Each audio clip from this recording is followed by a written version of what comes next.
சரி ஐயனார் இடப்பதிலே ஓடோடி வருகின்றார். சரி ஐயா ஒரு மாபூதம் அடிக்கடி கொல்ல வென்று வருகின்றது. ஐயா யார என்னதான் கொல்ல வருது?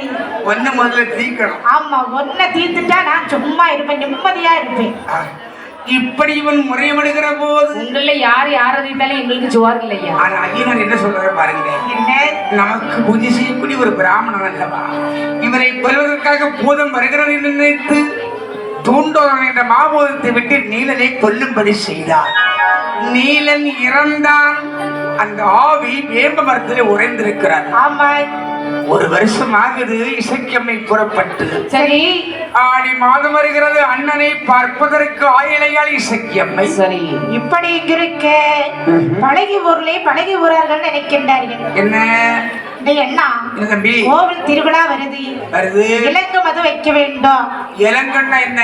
இலங்குன்னா இலங்கா இலங்கு பொருடா. இல்ல, நம்ம அந்த கடல் தாண்டி இருக்கே ஒரு சின்ன தீவு இலங்கை, அதுதானே? அப்படி இல்லடா, இலங்கை பெரு என்றால் ஒரு இந்த சிறிலங்கா சிறிலங்கான்னு சொல்லுவாங்களே. இல்ல, இது செரிய வேண்டாம் சொரிய வேண்டாம், இது அப்ப சிரிக்காதோ லைப்ரரிங்கிற மாதிரி சொல்லுவாள்ல. ஓஹோ, துவர எப்ப வந்தாங்க?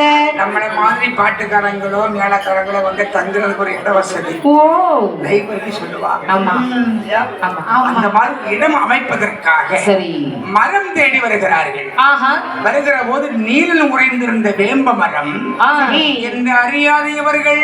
ஆமா, எப்ப சரியான மரம், என்ன பெரிய மரம்னே. இந்த மரத்தை மட்டும் வேறொரு வெட்டி சரி அழகாக நம்ம கொண்டு அழகாக இலங்கை புற சமைச்சிடலாம். ஆமா, என்ற அந்த நீரில் உறைந்த வேம்ப மரத்தை வேறொரு வெட்டி கொண்டு பலகை நல்லூர்ல ஒரு இலங்கம் ஒன்று சமைத்து அவர்கள் குடியிருக்கிற நாளில் இசைக்கம்மை அண்ணனை பார்ப்பதற்கு பலகாரமெல்லாம் எடுத்துக்கொண்டு அண்ணனுக்கு பட்டு வேட்டி சருகு நேரு எல்லாம் எடுத்துக்கொண்டு வருகிறாள். புது நாற்பட்டியிலே உருக்கெண்ணை கொண்டு வருகின்றார். எப்படி வருகின்றார் தெரியுமா?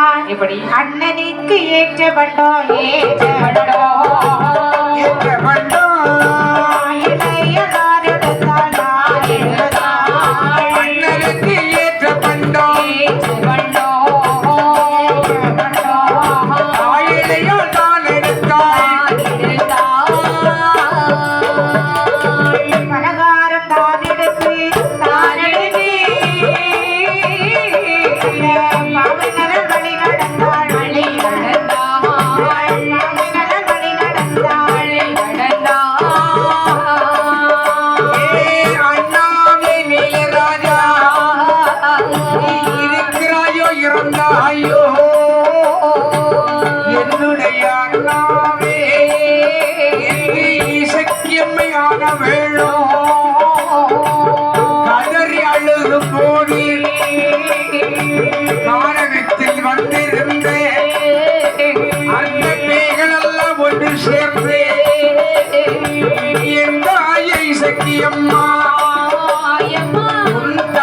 நீலராஜன் அவன் இருந்து இறந்து விட்டான். தோண்டோதரன் கொண்டு விட்டான். செய்தியை கேட்டிருந்தான். நான் பலகை ஊரை அழித்திடுவேன், பகலில் அறி ஓட விடுவேன். நெஞ்சி தட்டி சபதம் செய்தார். நெஞ்சி தட்டி சபதம் செய்தாள் அந்த நேர்வினியால் இசக்கியம்மை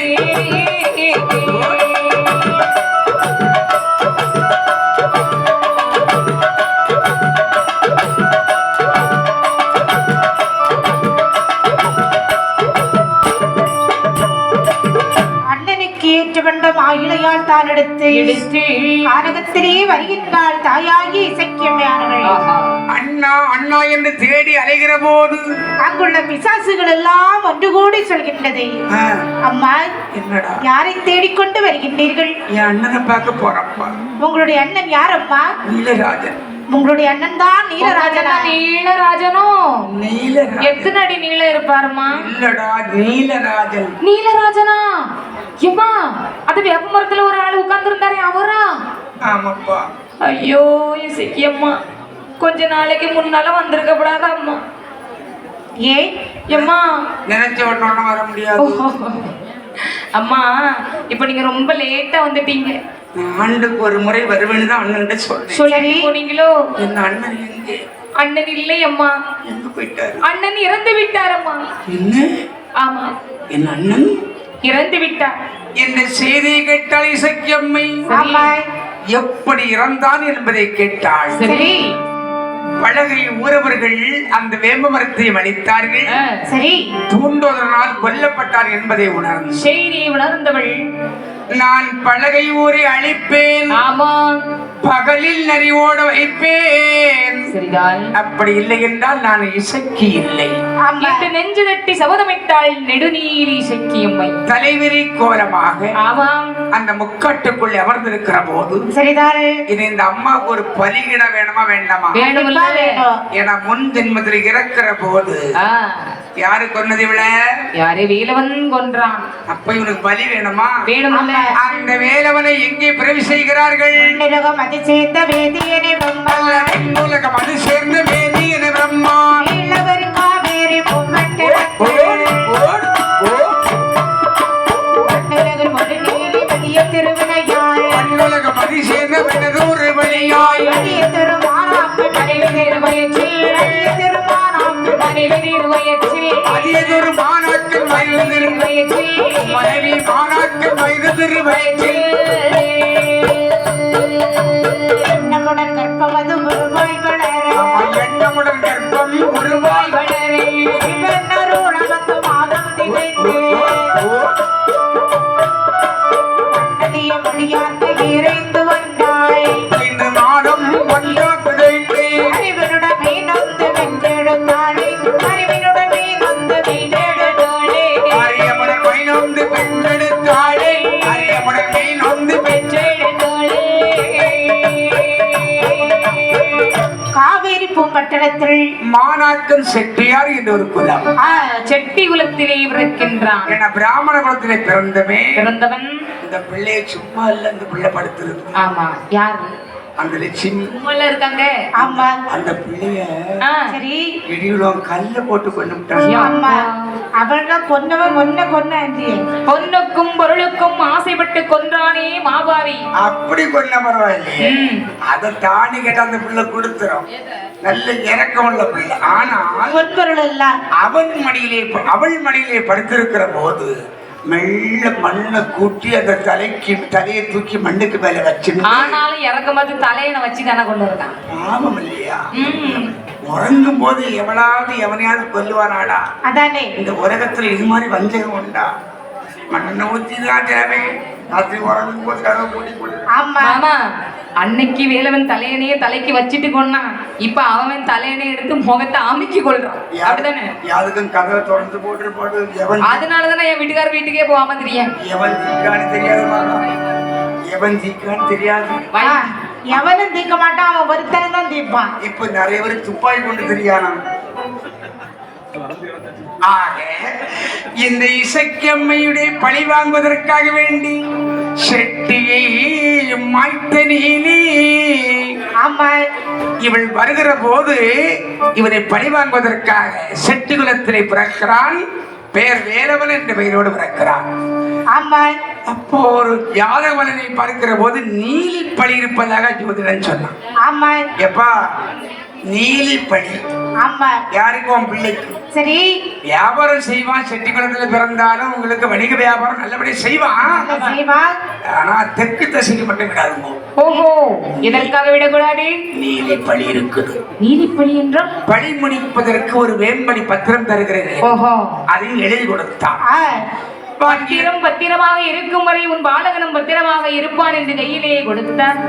கொடுத்து விட்டு அவர் அப்புறம் சென்று விட்டார். அவனுக்கு ஒரு 10 வயது ஆகுது. ஆகிறது. அதன் பிறகு தகப்பனுக்கு ஒரு வயசான காலம். கட்டில படுக்கையாகிறார். இடையில விழுந்துட்டார். மகனை கூப்பிட்டு, ஆனந்தா அப்பா எனக்கு வயசாகுது, மாமன் மகளை நீ கல்யாணம் முடிச்சுக்கோ. மாமன் மகள் யாரப்பா? மல்லிகா. ஆனந்தி. அவ தங்கச்சிதான் ஆனந்தி, மூத்தவ மல்லிகா. எனக்கு அவள் வேண்டாம் அப்பா. அப்ப யார முடியும்? மல்லிகா வேண்டாம். அப்ப யார் வேணும்? ஆனந்தி. என் பெயர் ஆனந்தன், அவள் பெயர் ஆனந்தி.